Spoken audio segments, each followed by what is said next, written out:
Anyway, these are interesting times, as the Chinese would say. You know, the Chinese curse, may you live in interesting times. So I'm going to borrow a few words from the character Neo, you know, from the Matrix. You've seen The Matrix? It's my favorite movie these days.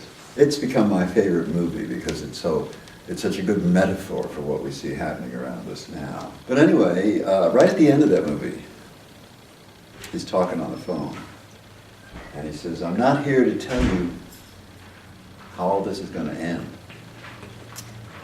but I am here to tell you how it's going to begin." He says, "I'm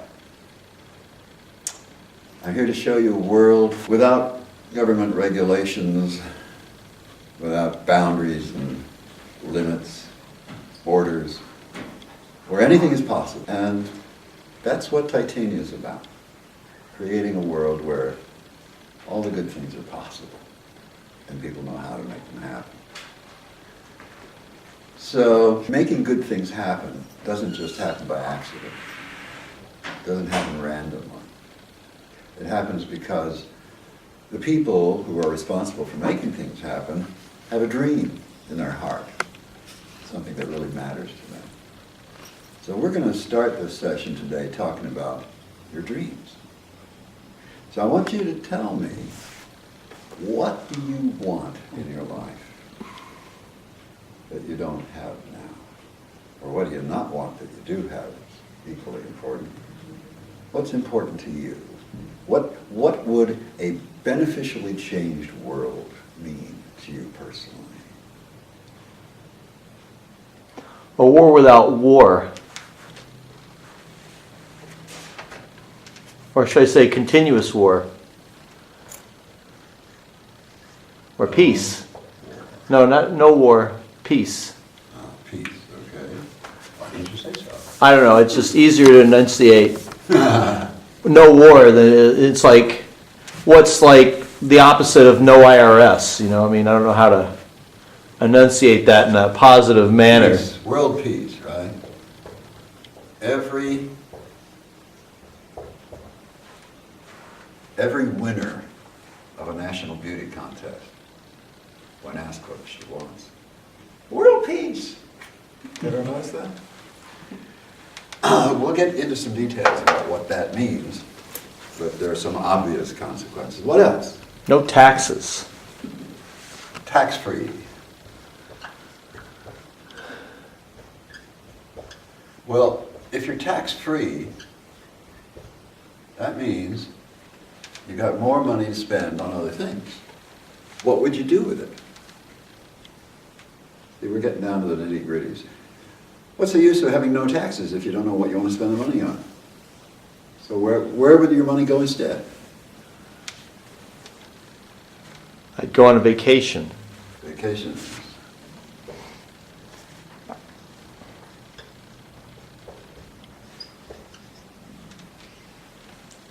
Yes? Spend more time with my family. Time with family.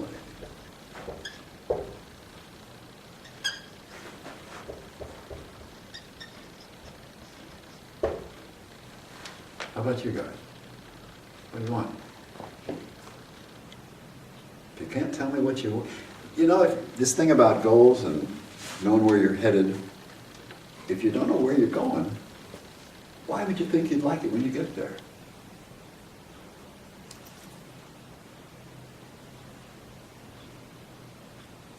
I really want your input. Don't decide if it's feasible or not, just what do you want? If you could have any life you want, what would it look like? How would it be different than now? Well, for one, I mean, being free of any health challenges Healthy. for ourselves and for the people that matter. Okay.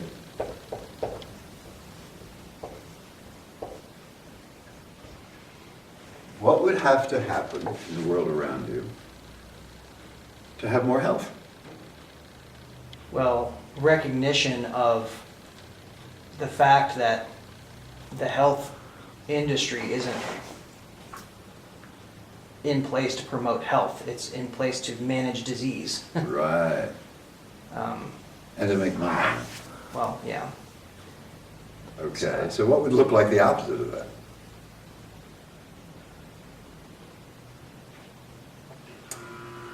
I guess what I hear you saying indirectly is you want a truly health-oriented healthcare system. Well, not only that, but I mean, we have Culture. all of these things around us. I mean, different municipalities treat their water with different things. They're medicating people against their consent. The foods that are available are less and less healthy every day. Clean environment, Even air, water, food. You don't have a clean environment, you can't have clean food. well, that's true. In fact, one of the things that I had noticed is, what I'll do is I'll order economy-sized things like garlic powder and taco seasoning. I eat a lot of tacos and stuff like that. And the company that I ordered it from Amazon with the free shipping or whatever, but it was a good price or whatever. And I get the it was garlic powder, packaged in the United States, product of China.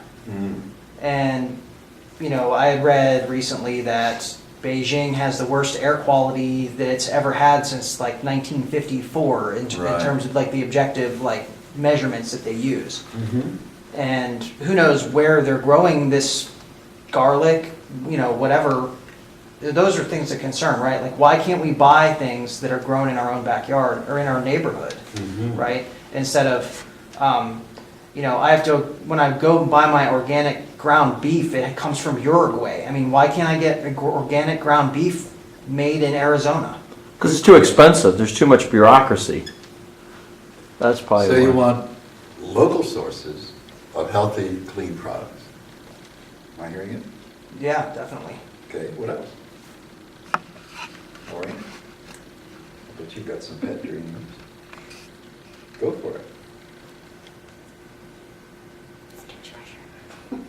All right, I'll ask you a few questions to help you here. Are you living in the house you'd ultimately like to live in? No.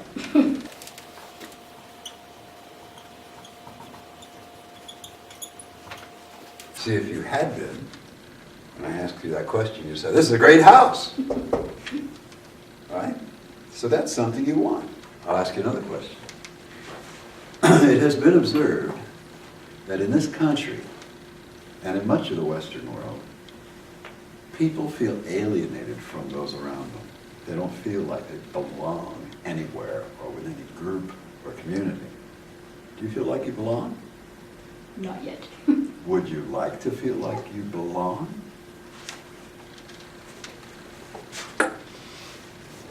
Well, it's harder and harder even these days because of all of this technology that claims to connect us is not doing a very good job of it. Exactly. It gives us the illusion of being connected when really we're being disconnected. More. Yeah.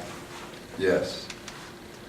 Community. I mean, it's helpful in a certain sense, but I mean, it's only helpful to the extent where you can turn it into, something real, not just letters on a screen. I read an article on that subject just today about how many hours people spend watching television and playing computer games, and it's horrendous.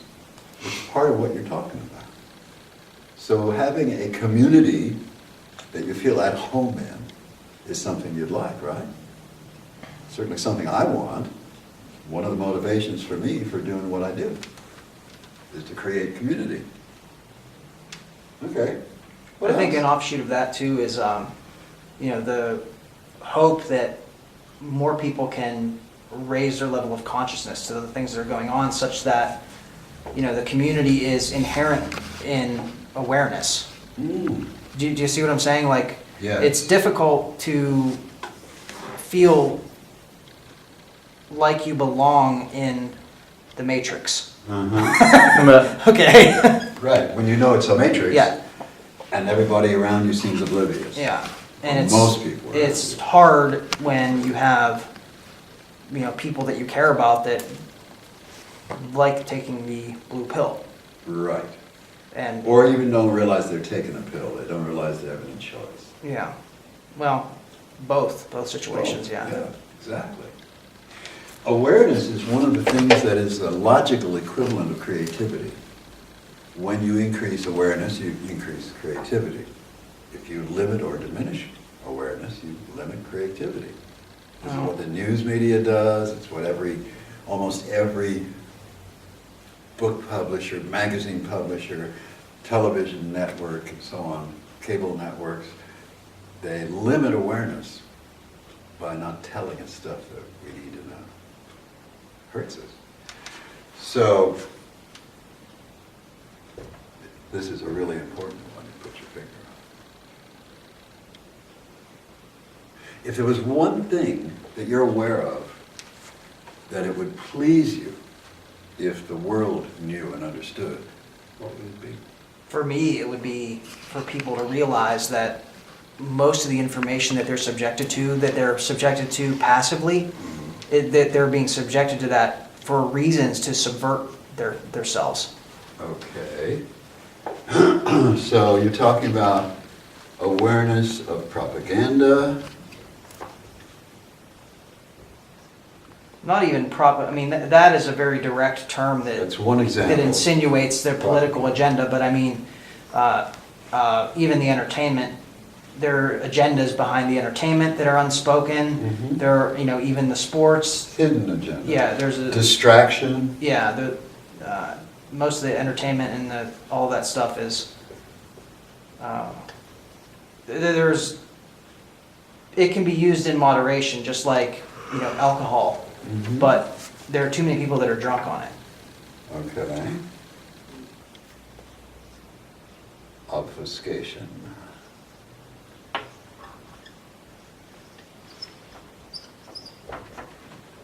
All the stuff that we're subjected to that keeps us from being as aware as we can be, is what you're describing. Well, the word "we" would include those of us in this room. It's we as a society. Right. Yeah. Right. Okay. And I want to find ways to extract support from the people that do this to people, because it's so insidious. Mhm. Okay. Would you agree that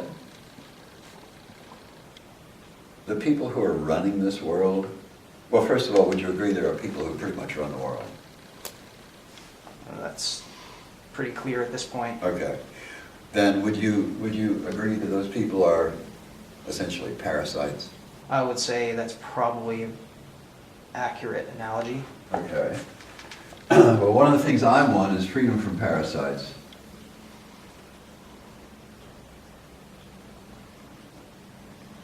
In that sense.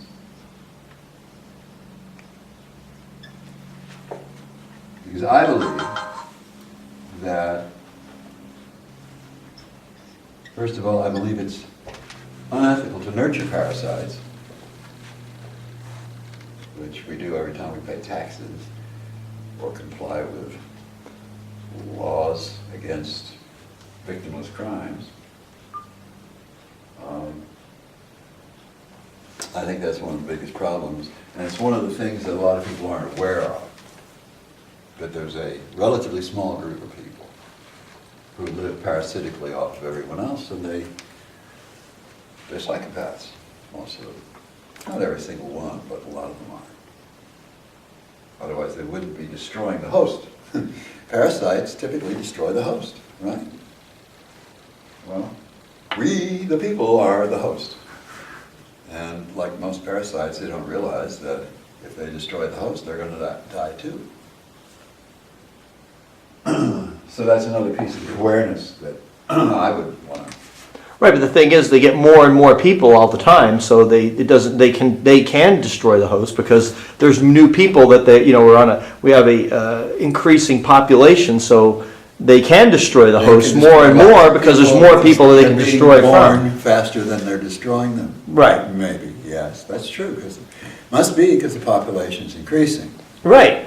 However, when the host gets really sick and dies, the parasites die too. I could see our species being extinct in a few generations.